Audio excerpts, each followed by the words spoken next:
What a time to be alive. What a time to be alive. We have at our fingertips the ability to do anything, to learn anything, to entertain ourselves however we want, to buy whatever we want, to eat whatever we want, to go pretty much everywhere we want.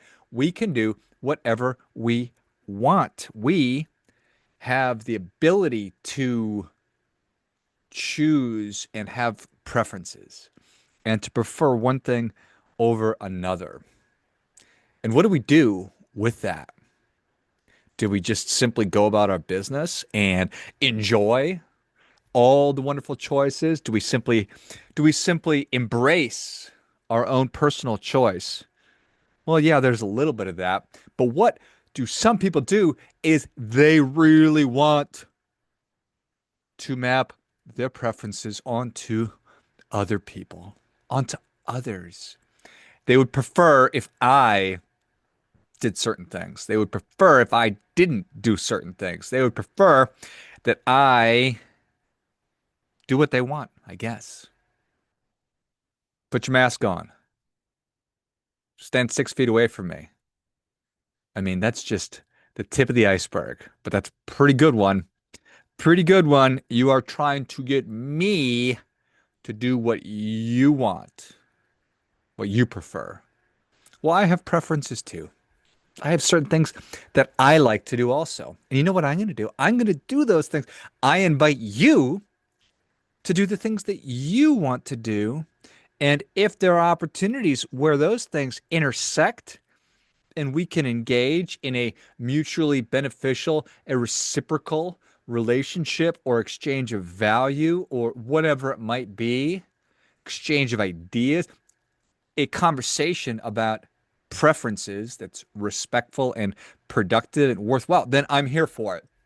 But, but if you simply are interested in having me do something because you want me to, I don't know that I'm necessarily interested in that. So we are the most privileged generation in human history, and it's not because we're wealthy. It's because of those preferences that I'm talking about. We have 1,000 of them. You take your coffee or your caffeine in a certain way. You like the kind of music that you like. There are different ways that you believe it's best to raise your child or to ask them questions or to not ask them questions. You want to get fit in whatever way that you see fit. You want to lift weights. You want to do cardio. You want to do yoga. You want to do CrossFit. That's awesome. Ice cream. Gosh, so many great choices. So many great choices. We've got app setting, and we can use those apps to change the thermometer temperature or to turn our oven to the temperature that we think that we ought to be. All these preferences piled on top of preferences. So how many are there?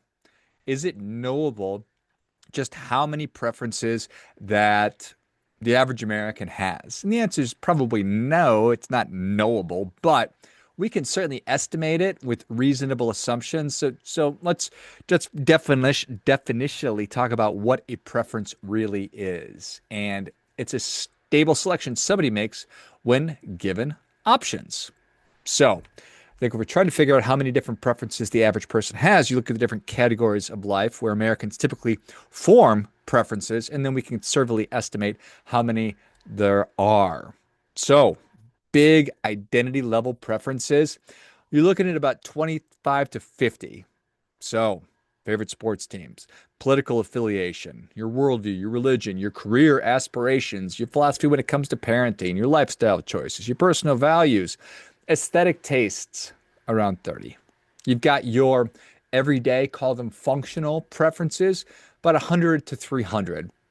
Call them micro habits. It's your coffee order, the grocery store you like to go to, the kind of shampoo that you enjoy, the way that you like to work out, favorite thing to get at a restaurant, the temperature you like your house at, when you like to wake up, when you like to go to bed, your hairstyle, your dentist, the airline that you think is better, around 200.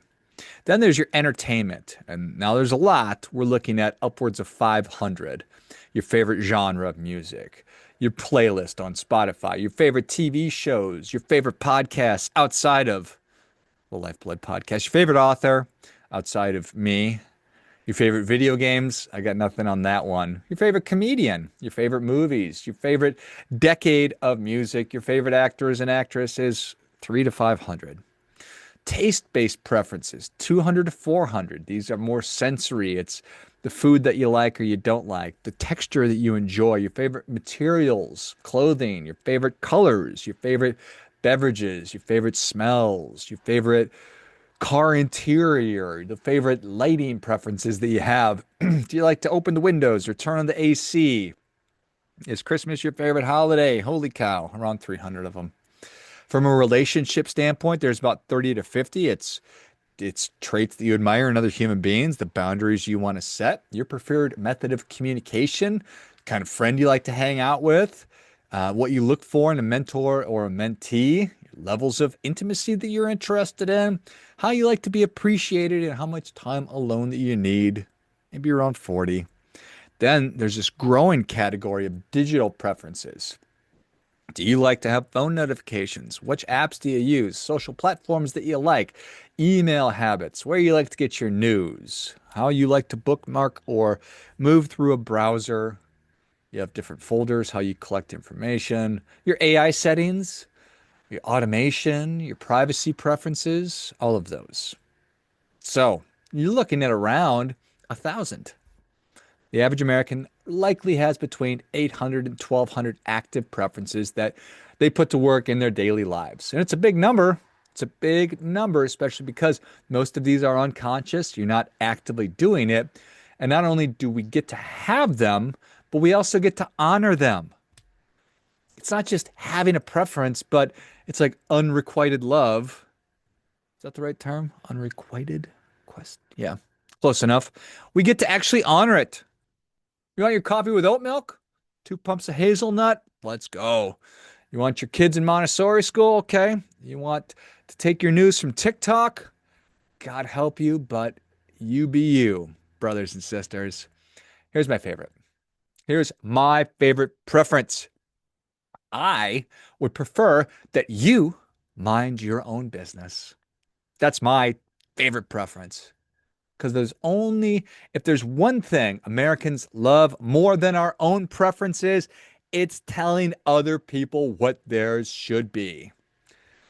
Do this, don't do that. Can't you read the sign? Stop that. Start that. Don't do that. Hmm. What is it? Got a log in your own eye? Tell somebody about the speck in theirs. People in glass houses shouldn't be throwing stones. Hmm. We've had a 4,000-year love affair with instructing, correcting, condemning, and bossing other people around.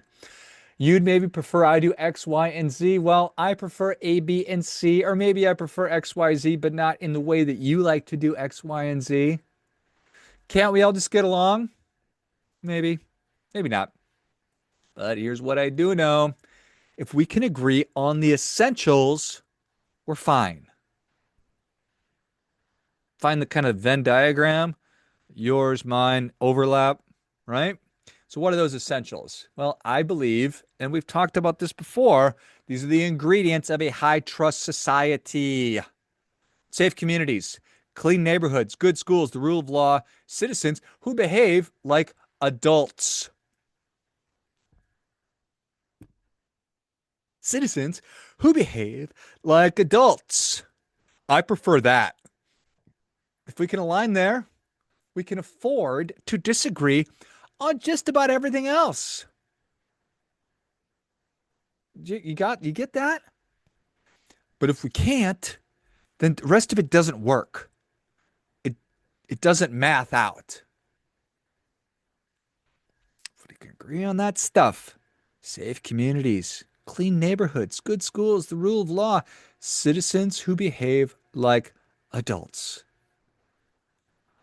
If you're one of those people who can't help but tell others what to do, start by making the decisions that create the conditions where you'd actually earned the right to be a bossy pants. This you? Is this you? Are you obese? Are you taking handfuls of prescription drugs on a daily basis? Are you freaking broke?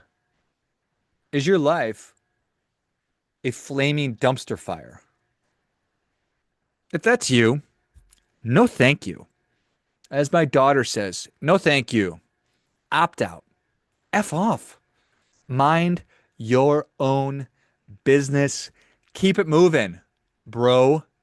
Keep it moving, sis. You take that finely tuned eye of yours and focus on you for a change. Otherwise, kindly exercise the greatest privilege we have. Mind your own business. As always, because I know I'm not talking to you, I'm talking to those other people. Do your part by doing your best.